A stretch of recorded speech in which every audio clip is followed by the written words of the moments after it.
Why Stephen King will never be Edgar Allan Poe. Do kids these days even know who Stephen King is? Has he already expired? As long as he continues to be called the Master of Horror, he's always deserving of mockery. Edgar Allan Poe, on the other hand, has been dead for over, 200 years now? And he just keeps getting more and more famous. Not that fame is a yardstick, but King himself has compared himself to being the literary equivalent of a Big Mac, which I think is too much praise. I think he's more like bubblegum. But the comparison between these two could not be more striking. Firstly, one of them is a great artist and the other one is just a hack. Secondly, Edgar Allan Poe wrote very short stories, and he believed that stories should be read in one sitting. Whereas Stephen King cranks out, a 500-page book once a month. Edgar Allan Poe meticulously planned out his stories so that every single word, every single thing that happened was intentional and had relevance.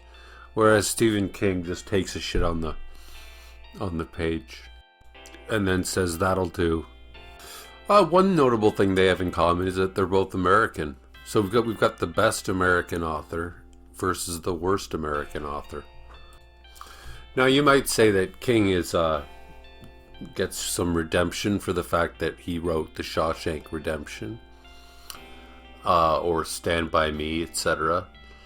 But I think that's mainly due to the director of the movie, the adaptation.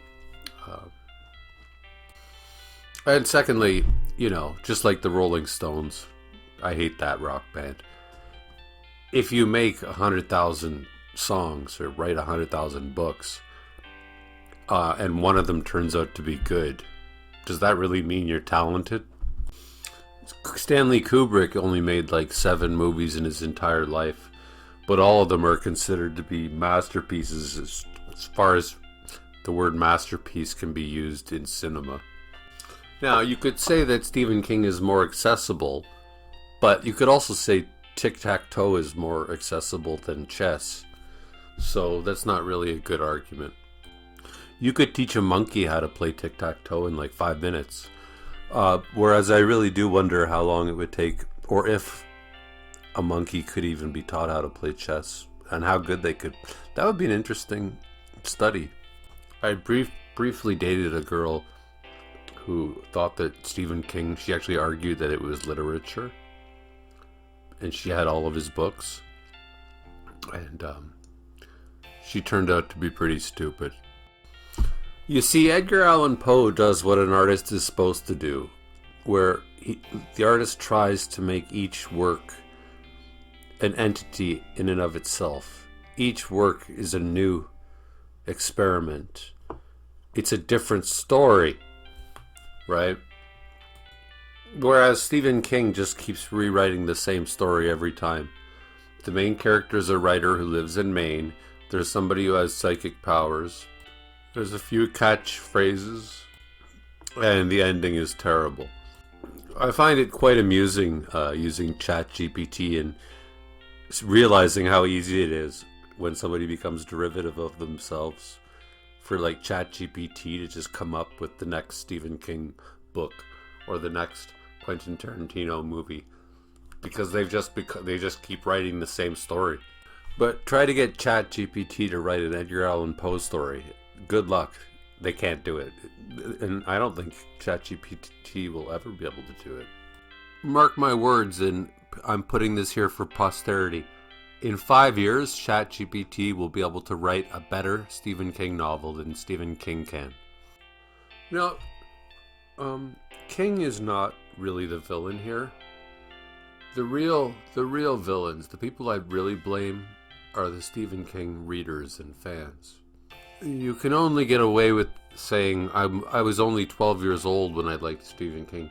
You can only get away with that when you're 12 years old.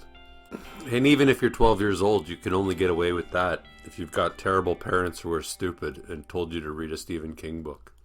An interesting aside is that Stephen King's bubblegum stories, they translate very well into movies.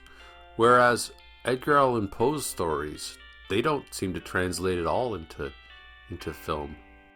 But if you're interested, there is a film. It's an animated film called Extraordinary Tales, and it's 5 of Edgar Allan Poe's best-known stories, narrated by actors Christopher Lee, Bela Lugosi, Julian Sands, Roger Corman, and Guillermo del Toro. I haven't read a lot of Stephen King. I've read a number of his short stories and a few of his books. But you don't need to, touch the stove more than once to know you're going to get burnt. But you know what? I am a fan of Stephen King in terms of as much as I'm a fan of chocolate bars. And similarly, if you're a parent, then giving your kid Stephen King to read is like giving your kid a chocolate bar or bubblegum for dinner. I recently looked into this writer, Agatha Christie, and I was amazed at how many novels she had written in her life. And she was comparable to Stephen King. Very prolific. But then I realized she was just a Stephen King hack of her time. All of her stories were just kind of just soap opera crap.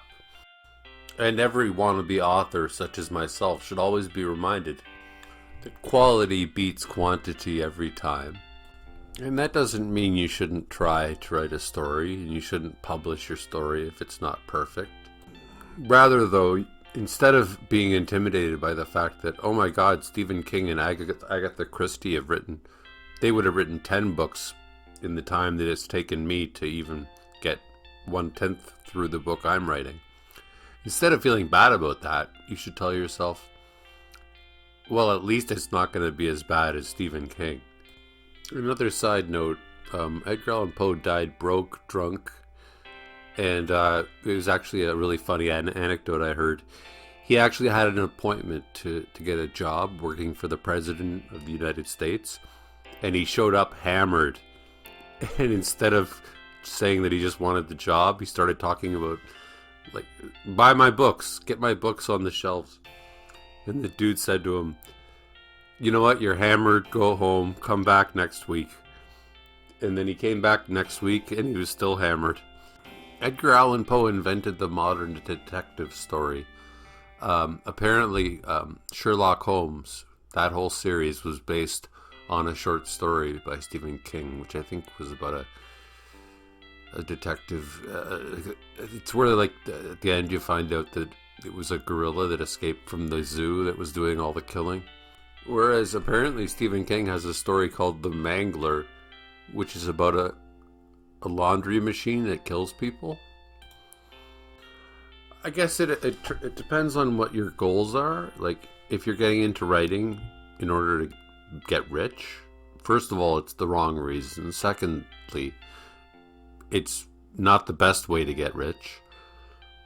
And third, it's the worst way to get rich. I wouldn't trade my life to have the life of Stephen King any more than I'd want to have written to be a Britney Spears. Just always remember, you only get one life. And if you spent that life writing pop, bubblegum garbage, and then you died never to exist again, well, what a waste of time. Even if you had like $100 million. Underlying Edgar Allan Poe's stories are always, I don't want to use the word deep, but there's ideas, there's meaning, like misery, grief, suffering, mortality. Whereas with King, it's just a gimmick. Okay, there's a werewolf in the attic. That's the gimmick, okay? And that's what the whole story is going to be about. And that's it.